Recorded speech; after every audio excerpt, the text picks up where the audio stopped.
Hi guys, welcome back to my channel. This is still really weird, but welcome back to my channel, guys. So today is gonna be a podcast episode, as you'll be able to see from the title. So today I'm gonna be talking about a few topics, like colorism, black love, and my perception of myself. You know, there's some of the things I'm gonna be diving into, and basically, the purpose of this video is to talk about these topics from my own personal experience, and to share that and hopefully help someone else not feel so alone, because maybe they're going through something similar, or they're going through something that they can relate to in some sense. So yeah, I'm nervous, hence why I feel like when I'm nervous I chat gibberish. I'm just talking nonsense.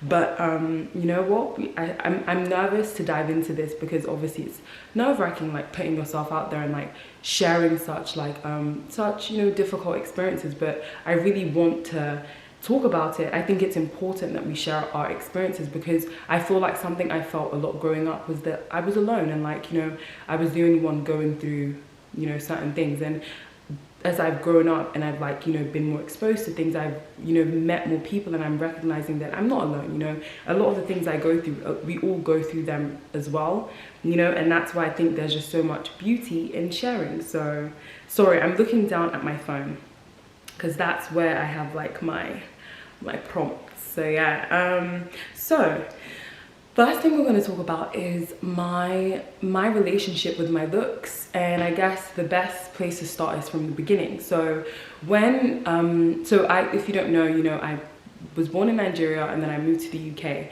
And when I was growing up, when I was young, I didn't think about my looks like every other person, I feel like. But I remember when I was growing up, I was a tomboy, so I was very boisterous and I was very like active, and I just liked to be outside and playing, so yeah.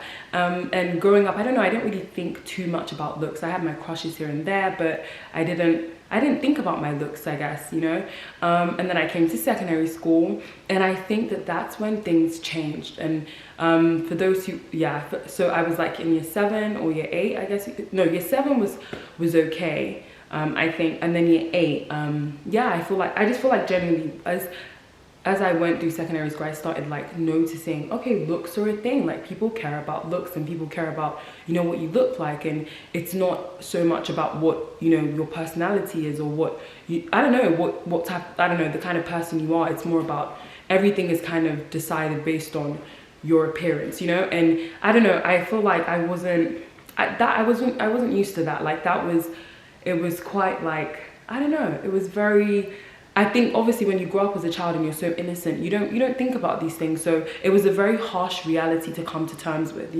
about life. So, and I remember I had like best friends, I feel like I've always had best friends in that sense, but I had like one particular best friend first, and she was this pretty girl then, and like she would have like boyfriends and stuff, and I wouldn't, I never had boyfriends. Like guys would chase her, but guys wouldn't chase me. And I feel like then I started to notice, because this was like year 8, I think, yeah. I started to notice, but I guess I still felt like, what, I'm gonna just be a supportive friend. Like, that's my friend, that's my best friend.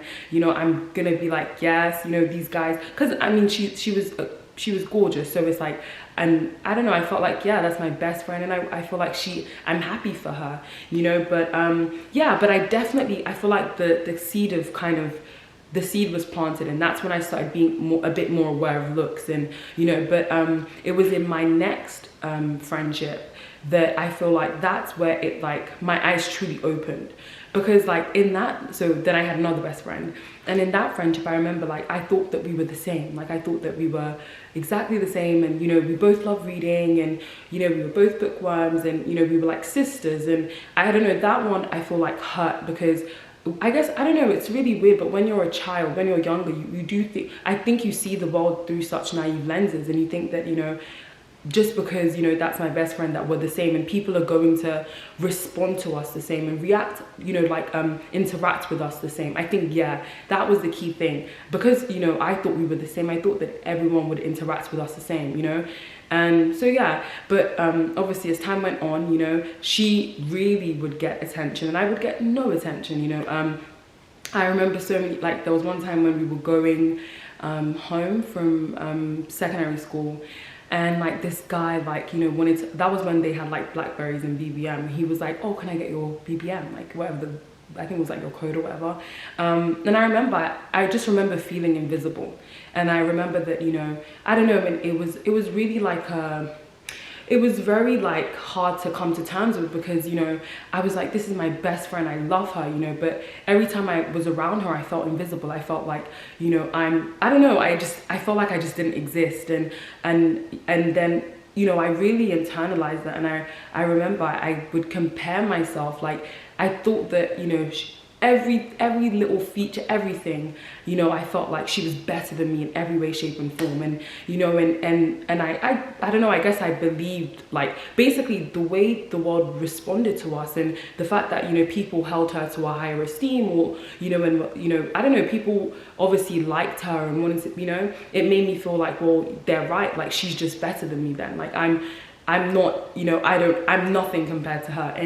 And that was very, you know, that was very damaging. And I'm gonna try not to get emotional in this video, but that was very, very damaging. You know, and yeah, I feel like growing up, like, you know, I would avoid mirrors. I didn't like to, you know, yeah, I don't know, I just didn't like to talk about my looks or think about my looks. Like, I feel like I seemed confident because I was very like extroverted, and so I was very, you know, I don't know, I was very like talkative and loud and, you know, bubbly, and so people thought that meant I was confident, but that wasn't real confidence. Like when it came down to it, I didn't want to like I didn't really like looking in the mirror. I didn't like taking pictures that much. And I remember another thing, a key thing was, I didn't want to, like, for example, makeup. I only started doing makeup when I came to uni, because I didn't think that I was pretty enough for makeup. Like, you know, I thought that, no, you know, it's kind of like, oh, you know, it's already, you know, but and those experiences were also shaped by, you know, my environment, in the sense of, you know, when I was growing up, and whilst guys would praise my best friend for her looks, you know, I would be you know, I wasn't considered like attractive, or I wasn't considered desirable, and I was made, you know, the key word that I heard was ugly, you know, and so I started associating like myself with those words, and I thought, you know what, Anita is ugly, like, you know. And yeah, that it just really took a massive toll on me. Long story short, I stopped being best friends with the girl. Like, our friendship just died because of that, you know. And then I went to university, and then my experience changed, you know, and I started getting attention, and I started yeah, it was weird, but I guess I started being considered attractive, and I found that weird, and I didn't understand it, because for me, I didn't understand what had changed. And I think another thing is that I felt hurt, because it's almost like I felt like before I was rejected by the world, and now it's like now I'm accepted. And I don't know, you kind of feel like, well, no, I don't want to be accepted now, you know. Yeah, I don't know, but I was like, no, but it was very like, it was weird for me, and it was, you know, yeah, and I would find myself in the polar opposite situation, where it's like I would get attention and my best friend wouldn't, and it was really weird, but I feel like the biggest thing that, you know, these separate, distinct experiences have taught me is that your validation, you know, it has to stem from you. Like, you cannot, there's no point looking for external, like, you know, for validation from external sources, because people change. Like, even for example, things like BBLs, right? You know, now it's super trendy, and you know, people are on that wave.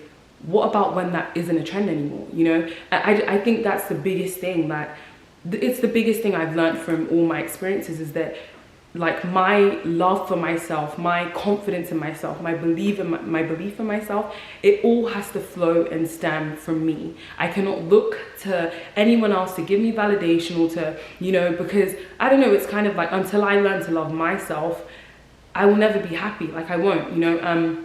So yeah, like, that's one of the key things I learned from that. And another thing, obviously the next topic I wanted to talk about is colorism, and my experience with that growing up. So when I was younger, the environment I was in, like the majority of people around me, you know, it was kind of like, it was, you know, black men with like mixed race and like you know, really light-skinned women. And I remember feeling when I was younger, like, you know, well, I felt like I'm weird, like I'm light, but I'm not, you know, I'm not mixed race. And another thing was like in my, you know, in school, you know, boys would fetishize mixed race girls. Like, you know, I don't know, I guess in London it's a thing, but like boys were like, you know, it's kind of like mixed race girls were like the, you know, they were the standard, they were the most coveted thing, you know, and they were the most desirable. And it's kind of like everything else just wasn't as desirable. And I guess I felt like, well, you know, how can I be that then, you know, because I'm not desirable as I am, you know. And I think being in an environment where, you know, the black men I saw, the majority of them were with lighter skinned women, and like, as in like mixed race, or like, you know, like really light women. I don't know, it messed with me. And so I thought that, well, I need to get lighter. And I remember like basically my feet are the lightest part of me. And I remember I would feel like, well, I wish my whole body was the, you know, the color of my feet. Like, you know, like I didn't, like, I wanted to be, like, I was pursuing like lightness. Basically I wanted to be lighter. Like I was dissatisfied because I thought that the most, basically in order to be the most desirable, you have to be lighter skin. Like the lighter you are, the more desirable you are, you know. And so I felt like, well, you know, and I remember I did consider bleaching. I was like, oh, you know, maybe I should try bleaching, because, and I think another thing was also seeing you know, in the media, like, you know, for example, someone I definitely saw was Beyonce, and she was considered beautiful and gorgeous, you know. And it's just, and even Rihanna, like, and these women are, they're very, you know, they're very light. And so you feel, I guess I felt like, you know, well, you know, I'm not, I don't know, I'm not that, so I want to be that, you know. And that was very unhealthy, and that was very damaging, and that was very, it was very toxic, you know. But I recognized that I was heavily influenced by my environment. Like growing up in an environment where, you know, you felt like you aren't exotic, and because you don't have, you know, coily hair texture, yours is, you know, more kinky, and you know, you don't have like I don't know. And I remember that like around the time there was like this particular hairstyle that like every mixed race girl was doing, which was like a bun at the top of her hair, and like her hair was slicked and gelled, you know. And I don't know, I was just like, I just wasn't, I wasn't that, you know. I felt like I was the opposite of that. And so I wanted to be that. I just wanted to be considered desirable. I think that that's what the majority of my childhood can, I guess you can say, is that I just wanted to be considered desirable, you know. And I just fixated on it. But it's something that I'm really trying to unlearn and like, you know, heal from. And I'm just trying to stop seeking external validation, and really just, it's kind of like I want to fill myself. I want to fill myself with confidence and with love, and I want to make myself feel like I'm desirable, because I do think I am. I don't know, it's like a thing of I want every confidence I have to stem from me and to flow from me, you know. And yes, if people compliment me, I'll be like, thank you, but I don't want to have to rely on that, you know, for me to feel confident and feel good and feel like happy within myself. So yeah, that's something I want to work on.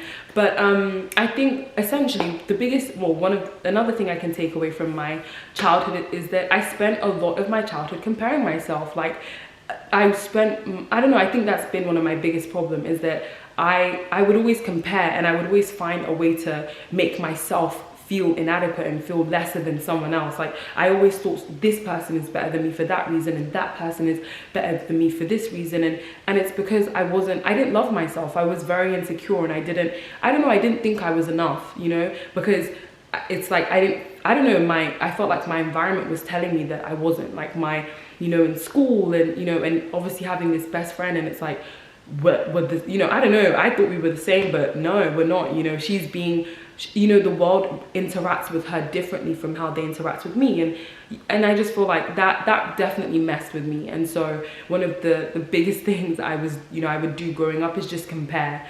then like nitpick at everything that was wrong with me, and like just find ways to kind of almost validate what those people were saying about me, which is that, well, you know, you're ugly, like, you know, you're not, you know, and it makes me sad, obviously, because it's like I'm sad that my whole childhood was spent, you know, feeling like that, feeling like I'm not enough. But I feel like what I've learned as I've grown up is that I'm not alone. I'm not the only one that feels that way. You know, I feel like quite a lot more people than we even think feel the exact same way. And then it's about sharing that experience and sharing, like, I don't know, being vulnerable and honest about the fact that I felt like this and this was my reality growing up. But I also want to talk about where I am now and like my journey now as an adult, and, you know, how I want to basically, I want to ensure that my present is, and my future is different from my past and isn't dictated by my past, you know? So yeah,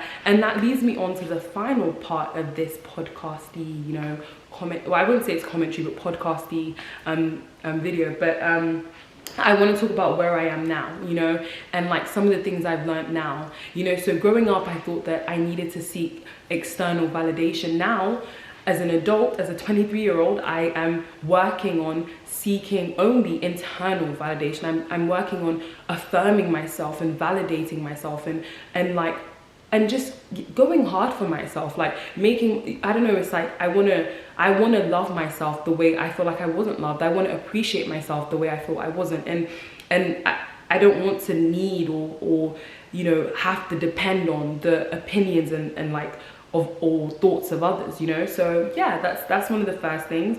And then the next things is oh yeah, the final thing is I really need to work on rebuilding my relationship with myself. I feel like what my childhood has taught me is that, you know, I have to like completely just dismantle what I thought, you know, self-love was, and like completely rebuild it and start from scratch. Basically, I need to start from the beginning, because clearly what, you know, I believed was self-love was not self-love. It was like it wasn't self-love, you know. I was putting myself down. That was essentially what I was doing. So one of the things I want to work on, and I am working on, is rebuilding my perception of myself, and my, you know, how I think of myself, how I, you know, look at myself, how I carry myself, you know. And I want to do it all in love. Like, I want to love myself, and I want to I don't know, just be for myself what I thought I needed to get from others. Like, I want to hype myself up. I want to make myself, like, I want to tell myself, you look good, girl, you look good, you know. I want to be the one to, you know, to just build this love within myself, and that no one can, it's almost like it's impenetrable. You can't touch it, you know. No outside or external forces can you know, can shake that, you know, that self-love and that, you know, me valuing myself, you know. So I'm currently on that journey, and I might link below, but I'm actually reading a book about self-love, and I feel like that's massively helping me to, you know, you know, begin this journey, because I feel like I don't know what self-love is, and I need to re-educate myself completely on what that means. And, you know, and so I'm starting from this book, and so far it's been amazing, you know. It's been really good. It's been kind of, it starts from the beginning. Like, it firstly defines what self-love is, and it's asking you, like, what do you want to achieve from this? Like, what do you want to gain from this? And, you know, and yeah, so, and it's forcing me to, you know, ask myself tough questions, like, how much do I value myself, and how much do I think I'm worthy of love, or think, you know, I'm worthy, you know, of great things. And, you know, it's really forcing me to look at myself and like, you know, ask myself those difficult questions, and also, you know, answer them, you know, in different, like, even if the answer is difficult, like, at least I'm you know, I'm trying to put in the work, and I'm starting from somewhere.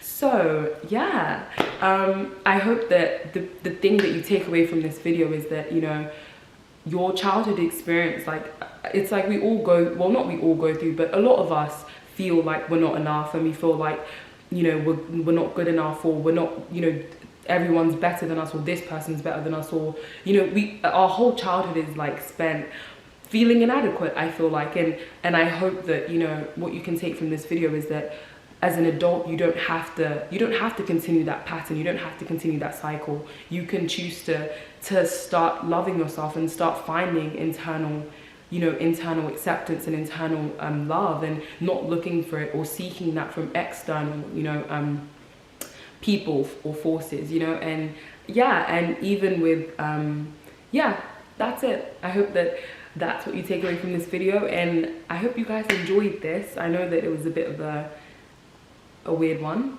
but yeah, I hope you guys enjoyed this video, and I hope that, you know, I hope you took something from it, basically, essentially. But yeah, this was nice. This was, you know, short and sweet, but yeah, I hope you guys like, comment, share, and subscribe. So yeah, and I'll see you next time.